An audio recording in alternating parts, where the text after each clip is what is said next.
आपण मानंको मोर चैनल रे बहुत बहुत अभिनंदन। आज मु आपण मानंको जो माँ को देखाइबा को जाउची से होचंती जगत जननी माँ मंगला। यही मंदिरटी बालिया ग्राम पंचायत गोलकुट ग्राम रे अवस्थित। यही मंदिरर प्राकृतिक परिवेश बहुत सुंदर। तांकर मुख्य पर्व पणा संक्रांति होइथाए। एठारे 8 दिन धरी यज्ञ मध्य होइथाए। बहुत बड़ मेला मध्य होइथाए।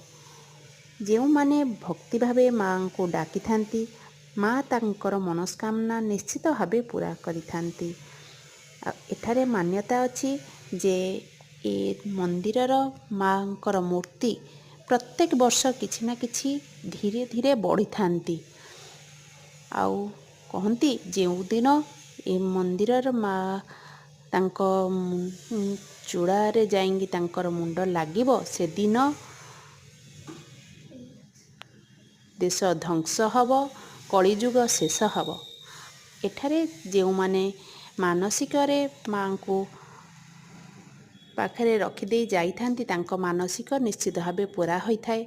सेहीपरि मोर मध्य मानसिक पूरा होइथिबारु मु आजि तांको दर्शन पाई आसीची।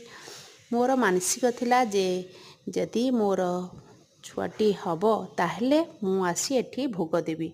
मोर माँ मनस्कामना पूरण करचंती। मोर गोटे नुहे दुईटी संतान होचंती, गोटे पुओ आ गोटे झियो। सेथि पई मु आजि तांको दर्शन पाई आसीची।